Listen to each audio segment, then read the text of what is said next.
Good morning everyone, welcome and welcome back to my channel. आज हम हैं मुंबई में। आज है हमारा मुंबई का पहला दिन। हम शिफ्ट हो रहे हैं बैंगलोर से मुंबई, जैसे कि मैंने आपको लास्ट ब्लॉग में बताया था, और मैं आपके साथ सारे अपने एक्सपीरियंसेस शेयर करने वाली हूँ। तो हम पहुँच गए सपनों की नगरी में।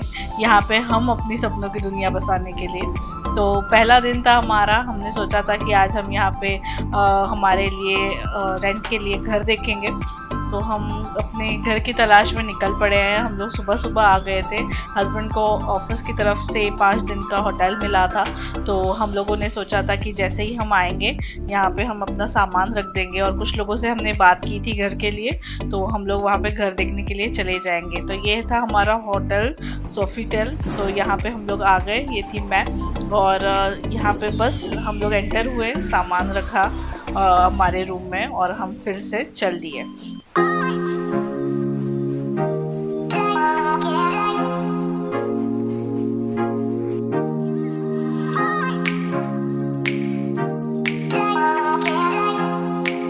तो हम थे बीकेसी में, और ये था जियो वर्ल्ड सेंटर, अंबानी स्कूल, और बहुत कुछ कुछ हमारे होटल के काफ़ी नज़दीक था। तो मेरे लिए ये सब कुछ पहली बार था देखने के लिए। तो मैं काफ़ी एक्साइटेड थी देखने। तो होटल से निकलकर हम पहुंच गए हमारे पहले फ्लैट पे। ये थी उसकी बिल्डिंग। तो फिर यहाँ पहुंचते ही मैं थोड़ा सा परेशान हो गई थी। तो परेशान इसलिए हुई कि जैसे ही हमने एंटर किया, देखो ये था हॉल। तो हॉल का जो साइज़ था वो काफ़ी छोटा था, और ये था 1 BHK। हम लोगों की रिक्वायरमेंट 1 BHK या 2 BHK थी। डिपेंड्स ऑन प्राइस, बजट, जो हमारे बजट में अवेलेबल होगा हम वही लेने वाले थे। हम लोगों को पता था कि मुंबई में जो घरों का साइज़ होता है एज़ कम्पेयर टू बैंगलोर और बैंगलोर, हैदराबाद और एनी अदर सिटी, पुणे, सो इनसे छोटा होता है। बट ये वाला जो घर था काफ़ी छोटा था। वैसे घर अच्छा था, बट उसका जो साइज़ था वो हमारे लिए फिट नहीं बैठ रहा था, एंड इसका बजट भी काफ़ी ज़्यादा हाई था। तो ये वाला जो फ्लैट था 1 BHK, इसका प्राइस था अराउंड 50 to 55,000, जो कि मेरे हिसाब से काफ़ी ज़्यादा था। तो ये देखो यहाँ पे व्यू अच्छा था, कॉर्नर में आपको बीच भी दिख रहा होगा। बट जितना मैंने सोचा मेरा सामान जो था वो इसमें नहीं आता। तो मैं परेशान हो गई थी, अगर सारे घर ऐसे ही होंगे तो हम लोग कैसे रहेंगे, और अगर मुझे बड़ा घर लेना है तो मुझे काफ़ी पैसे खर्च करने पड़ेंगे, मतलब एकदम बजट के बहुत बाहर चला जाएगा। तो इसलिए मैं थोड़ी परेशान हो गई थी यहाँ से। बट यहाँ के ओनर अच्छे थे, उनसे हमने बात भी की। तो उन्होंने कहा अभी परेशान मत हो, अभी पहली बार आए हो आप मुंबई, पहला घर देखा है, अभी और भी घर देखो, शायद आपको और अच्छे घर मिल जाए। तो और जब भी आपको ज़रूरत पड़े तो आप आ जाना, हम लोग हेल्प करेंगे। तो काफ़ी अच्छे थे वो। फिर वहाँ से हम निकल गए और पहुँच गए थे ये सेकंड फ्लैट में। यहाँ पे मैं वीडियो नहीं बना पाई, तो यहाँ भी यही दिक्कत थी कि यहाँ पे फर्नीचर था, और मेरे पास ऑलरेडी काफ़ी फर्नीचर है, तो इसलिए मुझे ये घर नहीं चाहिए था। फिर उसके बाद हम पहुँच गए थे फ्लैट नंबर 3 में। यहाँ पे इशू था वेंटिलेशन का। यहाँ पे आमने सामने बिल्डिंग्स थे, तो वहाँ पे हमें प्रॉपर वो लग नहीं रहा था कि वेंटिलेशन है। और फिर हम पहुँच गए थे फ्लैट नंबर 4 में। तो यहाँ पे भी सारा फर्नीचर ऑलरेडी दिया हुआ था। फ्रिज, सोफा और बेड्स वगैरह थे, तो इसमें मेरा खुद का सामान तो बिल्कुल भी नहीं आ पाता। तो वहाँ से हम निकल गए, और भी हम लोगों ने बहुत सारे फ्लैट्स देखे थे, ऑलमोस्ट 10 फ्लैट हम लोगों ने देख लिए थे। और फिर हम लोग आ गए थे वापस से अपने होटल पे, हमारे होटल के रूम में। जितने भी घर हमने देखे उसमें से एक भी शॉर्टलिस्ट नहीं हुआ था। फिर उसके बाद पूरे थक गए थे। तो चलो मैं आपको एक क्विक टूर दे देती हूँ अपने रूम का। तो ये था हमारा रूम। एंटर होते ही राइट साइड में था बाथरूम। बाथरूम में अंदर दिया हुआ था एक टब, बाथ टब, और इसके पीछे ऐसे लाइटिंग वगैरह की हुई थी। इंटीरियर इसका काफ़ी अच्छा था, तो अच्छा लग रहा था ये। तो टब के ही राइट साइड में दिया हुआ था वॉशरूम, और इसमें भी इन लोगों ने थोड़ी सी डिज़ाइनिंग की थी, तो अच्छा लग रहा था। ग्लास डोर्स थे। और टब के अपोजिट साइड में था ये वॉश बेसिन। इसमें इन लोगों ने काफ़ी सारी चीज़ें दी थी, कोम, टॉवल्स, टूथब्रश, बहुत कुछ था। फिर उसके ऑपोजिट में था ये बाथ एरिया, जिसमें हैंड शॉवर भी था, हेड शॉवर भी था, सिटिंग के लिए जगह भी थी। और इन लोगों ने ना ये दरवाजे की जगह पे ग्लास डोर्स दिए थे, जिसकी वजह से ना इस रूम का लुक काफ़ी अच्छा आ रहा था। जैसे ही बाथरूम से निकलेंगे तो सामने था एक वार्डरोब और सिटिंग एरिया, यहाँ पे हमारी बैग्स रखी हुई थी।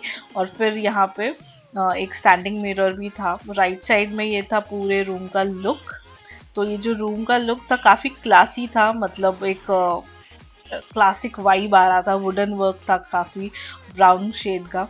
सामने दिया हुआ था एक सोफ़ा बैठने के लिए, और इसके पीछे थी विंडो। उसके साइड में भी देखिए कितने अच्छे लैंप्स दिए हुए थे। सो इसका लुक काफ़ी अच्छा रिच आ रहा था। यहाँ पे दिया है स्टडी टेबल, आप बैठ के काम करो या पढ़ाई कर लो। और यहाँ पे दी थी एक अच्छी सी मुंबई की तस्वीर, ताकि आपको लगे कि आप मुंबई में हैं। और ये था बेड हमारा, किंग साइज बेड, और काफ़ी अच्छे साइज का बेड था। कलर भी काफ़ी अच्छा लगा मुझे इसका। और उसके सामने था ये टीवी यूनिट। टीवी यूनिट में बस दिक्कत ये थी कि हम टीवी सोते हुए देख नहीं पा रहे थे, हमें उसको मूव करना पड़ा। और ये थी हमारी विंडो, और मैं विंडो से व्यू दिखाती हूँ आपको। तो यहाँ पे बस ये सिटी व्यू ही था। यहाँ पे ज़्यादा कुछ ऐसा व्यू नहीं था। तो सिटी व्यू रूम था, तो इसमें बिल्डिंग्स वगैरह ही थी आसपास की। और ये जो पीछे कॉर्नर में था ये शायद जियो वर्ल्ड था। यस, जियो वर्ल्ड मॉल था।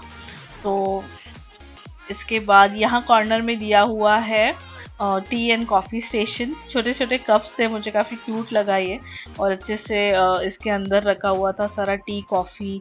आप चाय बना के पी सकते हो। मैंने एक बार भी नहीं पी, टाइम ही नहीं मिला। तो बट ये अच्छा लग रहा था, क्यूट सा। फिर इसके बाद यहाँ जो टीवी यूनिट दिया था इसमें भी कुछ कुछ चीज़ें रखी हुई थी। और इसके अंदर कुछ ड्रॉवर्स थे। इसमें इन लोगों ने दिया हुए थे ड्राई फ्रूट्स, काजू बादाम, आपको जो अच्छा लगे आप निकाल के खा सकते हो। तो इसी के साथ हमारा दिन यहीं पे ख़त्म हुआ। हम लोग काफ़ी थक गए थे।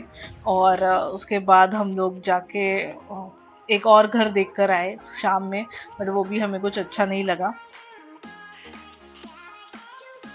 तो पहले दिन एक भी फ्लैट शॉर्टलिस्ट नहीं हुआ। तो मुझे आपसे एक और बात शेयर करनी है कि यहाँ पे मुंबई में जब आप घर ढूंढने जाओगे तो ये मत समझना कि अगर आप अकेले ढूंढ लोगे, ओनर से डायरेक्टली बात कर लोगे तो आपको घर मिल जाएंगे। तो ऐसा बहुत रेयरली होता है।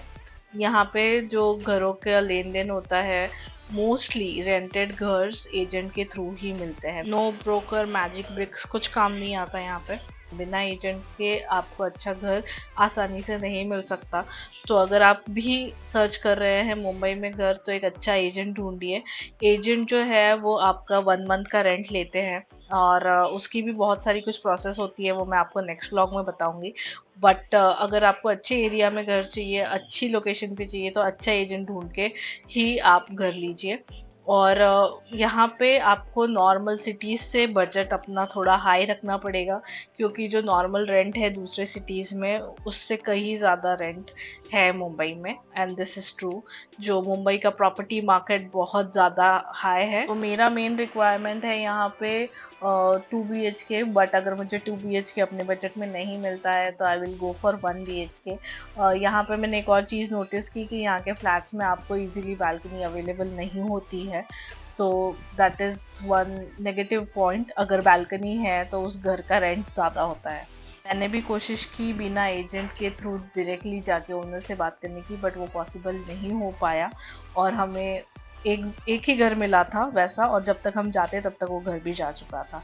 तो आज के लिए इतना ही। मिलते हैं नेक्स्ट व्लॉग में, तब तक के लिए take care and bye bye.